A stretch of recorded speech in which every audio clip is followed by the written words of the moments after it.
I love my job. Our next guest says that the glass matters when it comes to drinking wine. And here to show us why, we welcome back the wine guy, Pat Hellberg. Hey, Pat, Trey. it's good to see you. Thanks for having me back. It's great to be here.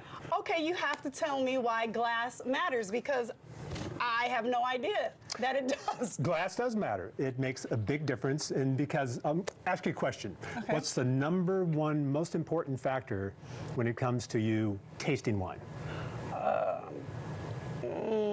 Swirling it around? Your nose.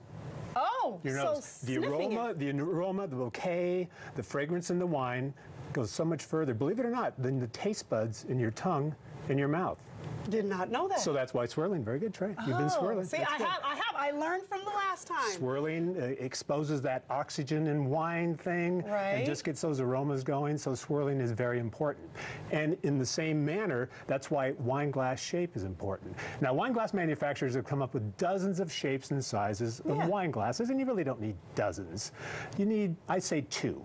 A generic white wine glass and a generic red wine glass. This is a good generic white wine glass. Not very big, kind of a small bowl, but it's big enough. You've got enough space in there to put your nose in there and, you know, appreciate your Pinot Gris, your Chardonnay, your Riesling, whatever your white wine is. Okay. Now, conversely, this is a very good generic red wine glass. Bigger. Yeah, right? clearly, yes. Bigger base, taller, there's more volume in here.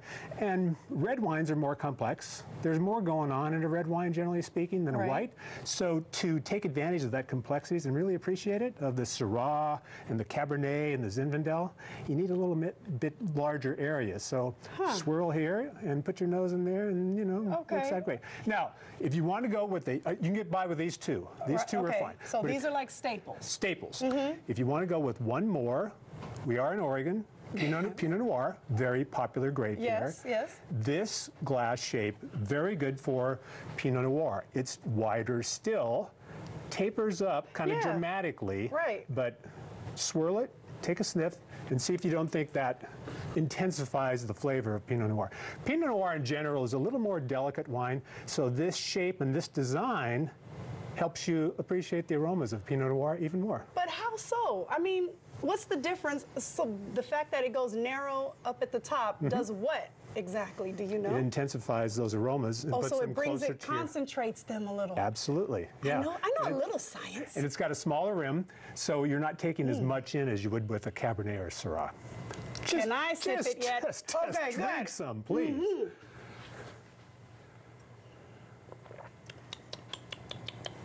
Oh, that's good. That's good. Now, we didn't have it That's before. really We didn't have it before, but I guarantee if you have No, just but that's actually really good. open glass with big wide opening, you taste it there, you taste it here, you'll like this better. How long after you pour into the glass should you wait before you sip? Can you do it immediately? Sip or swirl? Oh. You went like this. Oh, right. Swirl and sip. Well, I mean Swirl sip, but I mean, I just assumed the swirl is coming. You know to do that now because you were here the last time you told us you had to do that. So I'm talking about the sip. How long? Not long. I mean, the process is pour, look at the wine color. I mean, it's a very nice, deep, dark color here. Swirl, stick your nose in there. Okay. It's not an elitist thing to do, to sniff wine. It really isn't. It really isn't. It seems like it is, though. It seems kind of snooty, but I like it. It will help you. It'll help you appreciate wine more. Okay, so now what about this glass? One more shape, and this one is a very popular shape. Yeah, my husband, you know Astor. Yep. He loves this. I don't, because I feel like I could drop it at any time. I need a stem.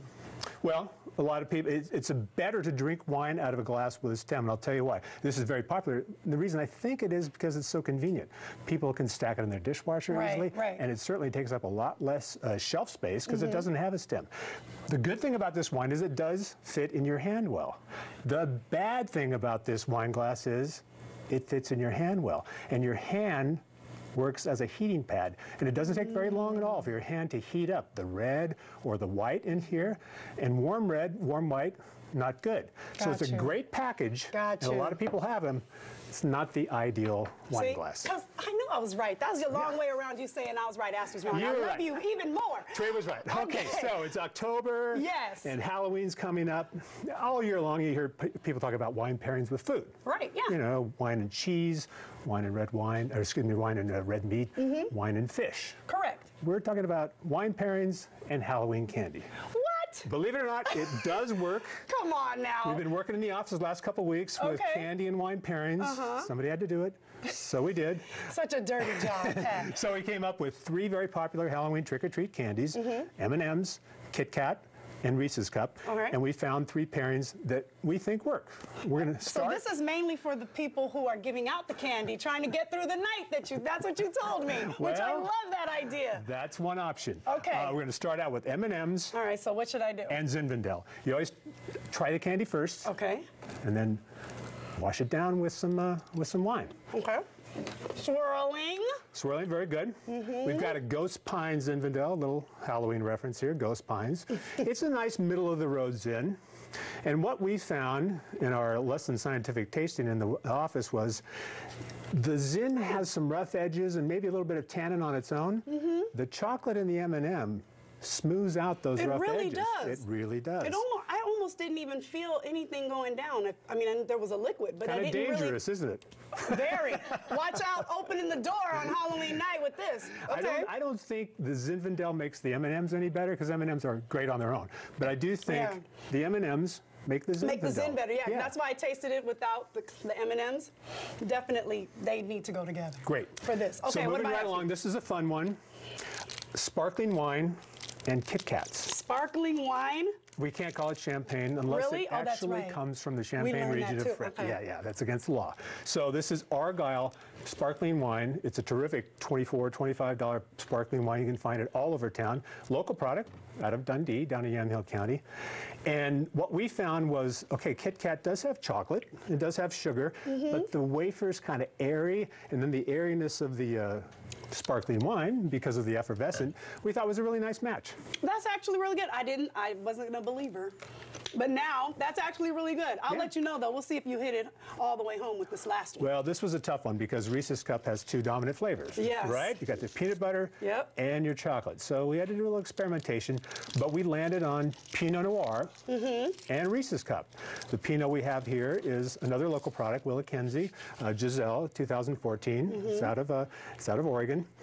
And what we found here, well, again, with our less than scientific experimentation, was this is a nice fruity Pinot Noir, and I think the fruit in the Pinot stands up pretty well to the chocolate and the peanut butter. That's a tough one. That was good. We took on a lot with that. That's my favorite, though. That's my favorite. Thank you, Pat. It's always so great to have you here. Really. Come back anytime. Enjoy the rest of the hour, right?